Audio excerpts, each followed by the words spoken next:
So I found that if you want to listen to the Simon Viklin Third Strike soundtrack, you pretty much Great. have to go to YouTube or Last.fm, and then somehow acquire it off of YouTube and or Last.fm. Sure.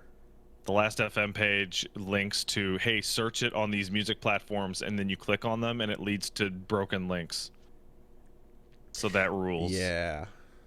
So what probably needs to happen? So Third Strike on Fightcade has gotten a whole lot of love because you can use mods and dip switches essentially. You know, like arcade settings and things. People Hmm. have played with those to such a degree where there's now training mode in arcade games that never had anything like that, Oh, that's right? cool. And they've used those mods to then go training mode trials. Here's frame data information. Here's combo timing. Here's boxes to like just all the shit that you get in like sort of modern training modes being retrofitted into the arcade versions of these fighting games, and it's That's pretty cool as sick. hell. Yeah. And seeing as you can do things like that, and I know that like you know, people who also want to have like the arcade perfect experience are definitely going to want to, you know, stick to those original versions, since there were differences made to the console ports over the years. But doing getting a version of the game that had like it was arcade perfect but the soundtrack was the new soundtrack would be really sick for Fightcade. That'd be so much fun. Can they just re-release Street Fighter 3 Online Edition? Can we just get a port of that version of the game, please? That's ultimately a solution as well. This is true. It's a good game. It's a great game. It's a great game. But Somebody in the chat asks a good question about what a dip switch literally is. It's a right, switch. It's it's a a physical switch. switch. Yep. So when you get an arcade machine, inside you have your, you know, your big PCB, your big circuit board, and then you get your game and you install it physically onto the board, almost as if you were installing something onto your computer motherboard, and it Hmm. goes in. And then there are usually 8 or 16 physical switches that you can Hmm. turn on or off, and the position of the on and off setting will change things about the game settings, right? In Hmm. some cases, like there's often just like a quick onboard memory to say like, oh, make the difficulty hard, make the game cost 50 cents instead of 25 cents, and make sure that the scoreboard is wiped, right? Hmm. And then you can put dip switches on to be like, also unlock Shinakuma, also make sure that there's bonus stages, you know, Yeah. and shit like Make sure that, there's not bonus stages. and so on, right? Which Because the because that's time you can't lose on the fucking arcade machine. So get rid losing of that shit. time. How are we supposed to strike up the profits with Third Strike?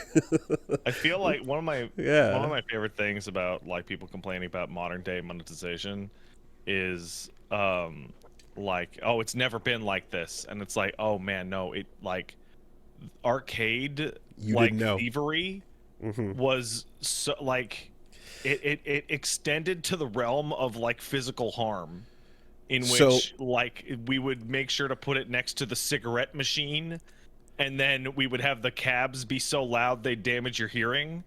so one of the greatest archives on the internet is the Arcade Flyers Museum. If you go to Arcade Museum, I think, or arcadeflyers.com, I forget, something like that. But I think it's mirrored on archive.org as well. They have arcade machine flyers and artwork in full quality, awesome stuff, you know, that you can go back Mhm. and look at. And oftentimes what they will include is the ads and the flyers that were, so basically it'll be like, here's Pac-Man, here's the cutouts you'd have for the sides and for the front, and then here's the flyer that came with the game to advertise to arcade buyers why they should get Pac-Man for their arcade. So they're not trying to sell a game to you, the consumer, as somebody who's going to enjoy that game. They're trying to Yeah. sell it to somebody who's going to buy the machine. So their entire angle is about the profits you'll make when you buy this game. And like all these Dude, this really game's so hard, but the graphics are good. So these stupid little kids will throw all their money into it. they don't know the fucking difference. The hottest, latest graphics will, and then there'll always be these puns. Again, strike up the profits with Third Strike. Double Impact will double your sales. Oh my God. Just like there's always some shit like that where, get ready to be washed away with profits. Hydro Thunder's coming.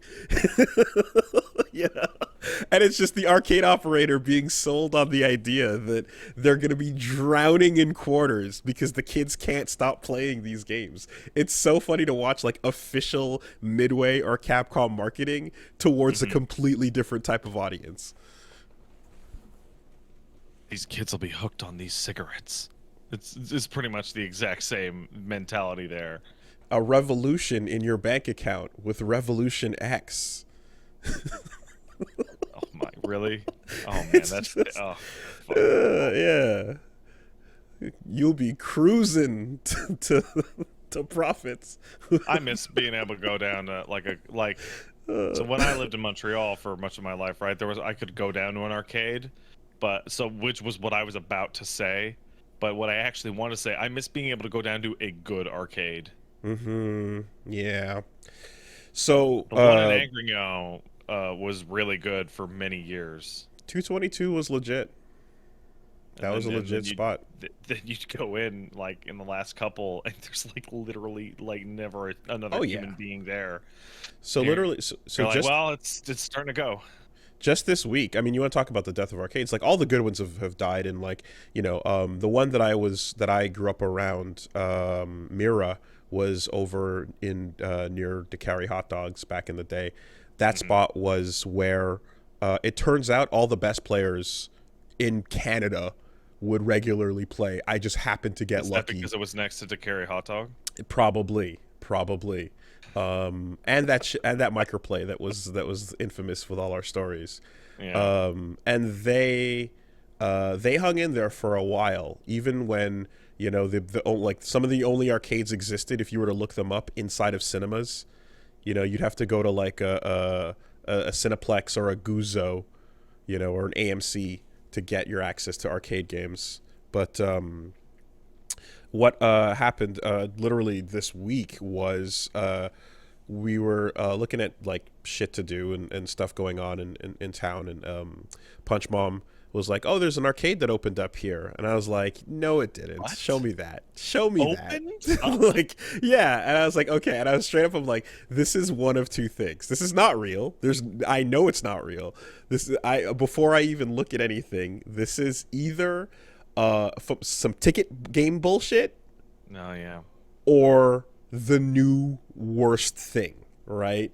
And I took a look at the pictures, and of course it's some ticket bullshit, right? It's absolutely just like none of these are actually like fucking real arcade games. You feed the tickets in, you get a random chance at a generator that'll say like, no, you don't win because you never can win, and then that's the end of that. Yeah, and then you get 4,000 tickets after 10 years. You can turn it in for a mustache comber. Right, sure. And then there'll be some weird Terminator game you've never heard of that's like, oh, use the tickets to play. No, it's bad. But the new scam that you got to look out for is the Arcade 1-Up arcade, right? All right. So this one, you guys need to know about this. It's the first I've heard of this. All right, so there is a company called Arcade 1-Up, and what they do is they sell you at Walmart. You can go buy a home cabinet, and it's like it's like half the size of a regular cabinet. It's All right. small. It's much more reliable for like not taking up a ton of space in your apartment. Yeah. Right, so it's a reasonable thing. If you have a giant stupid cab like I do, that shit is obnoxious, and your wife deserves to yell at you for it. But if you, She knew what she was getting into, man. she absolutely did, and that's her fault. And I remind her every day. It's her fault. This is the way you decided to phrase it. It's her fault. prerogative and fault. However, if you are a more reasonable human being, Arcade One Up has started selling these smaller cabs. And, you know, they got a bunch of fighting games in there. They got some classics. And they're pretty simple, you know. But the main thing they do is they go, hey, these cost like $100, $150. Here, it's for cool collecting. Please do not try to make a real arcade out of these things. That's illegal. That's not the license that we have for these. You are not a license owner that's allowed to open up a business with these, right? Like we are saying on the thing, don't do this with this, man. Come on. And then, classically, every single time, you get a dad or an uncle that's like, huh, couple $100 a cab, you say? Dude, I'm looking at a Killer Instinct 1 cab for $400. Like that's all right, man. And then they're gonna go, and so what they have to do every time is they go, I can bring this down to the garage and install a coin slot on it and like force the system to have to acknowledge that to press start, you know, and or come up with some sort of card system. And there's always some dude who's like drilling into the cab and putting a pay system into it, and then rents a corner of the mall and just lines them up, and then the news comes down and goes, a new arcade opened up at the Mall of America today. Kids are having a good time. Let's go check it out. And it's just like you, from a glance, the camera pans over and you're just like, this fucker just bought a couple of Arcade One-Ups and called it a day, you know? So yeah, this has happened before. Don't do it. Don't fall for it. You can tell by the size of the cab. The plus side to this is that I'm now looking at arcade1up.com, and these are really nice, reasonably priced, smaller than For Freaks arcade cabinets. Yes, they're great. They're smaller than For Freaks, and they're fun little collectible things that are like, yo, you want to have a neat machine in your house, and you know, just have a fun little I don't know, not like a coffee table discussion item. You know what I mean? These are LCD monitors, though, right? Yeah, they're not. Oh, then fuck these pieces of shit. But the price is coming in. Yeah, I want to touch the capacitor at the back and die. You want to get electrocuted like I almost did? Yeah. Did you almost? When they broke my fucking machine, and I got it upstairs to confirm it was broken. As soon as I plugged it in, I opened up the back and I just looked at it and I flipped the switch and it bzzzt, huge spark, and I see the tube and I go, I'm not an electrician, but I do know that people have died doing exactly this thing right now. So I need to plug this out, and then the only other time I turn it on is when I need to provide evidence to court that my shit's broken. Yeah, so I'm looking at Arcade One Up, and it's really cool, but I'm a little joking, but I am a little serious. It doesn't have CRT, which is a bummer for me, because the only arcade cabinet that I would ever want to put in my house is House of the Dead 2. Okay. Which requires a real it needs the glass. It actually needs it for the yeah, exactly, for the light game, light guns. But you know, that being said, it's a fun, again, more reasonably sized machine for anybody who wants to join the cabinet club. And you know, they got stuff like NBA Jam and shit going as well. So excuse me. Bless you. Overall, a pretty cool thing. But yeah, if you didn't know about Arcade One Up, so it's just tickets, huh? Always, every time. So did you go get your tickets? I did not. Give them to Chucky? But just, you know, keep an eye out. Anytime there's like a new arcade is bullshit, a new arcade is opening up. It depends on your region, right? Like I don't know anything about Vancouver's arcade scene, but I bet you if a new arcade opened up in Vancouver, I would have like more of like it might be real. Arcades in Japan are struggling. Oh no.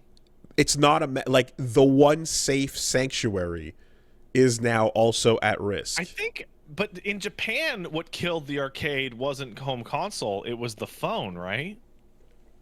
It was the Well, salaryman on his phone. I mean, not quite, because it was still a good way to kill time. I think it straight up just came down to things were starting to make less and less. The bottom floors have the hot new shit. The Yeah, and the games crane that machines and the girl make your makeup machines and all that stuff. Purikura, that's the girl makeup stuff, and you go take Yeah. your friend photos and all that shit. That's Hmm. usually top floor.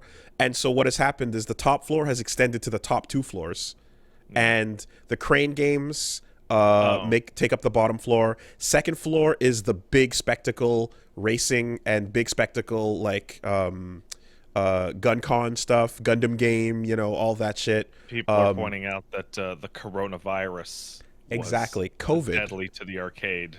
Yes, I was going to get to that. I was going to say that basically, Darn over the that course of the coronavirus. last 3 years, COVID made it so that none of these arcades had as much foot traffic. Thus, the profits went down. Thus, the stuff that was kind of hanging on for classic's sake gets really, really deprioritized. Hey, And a I lot of actually classics are gone.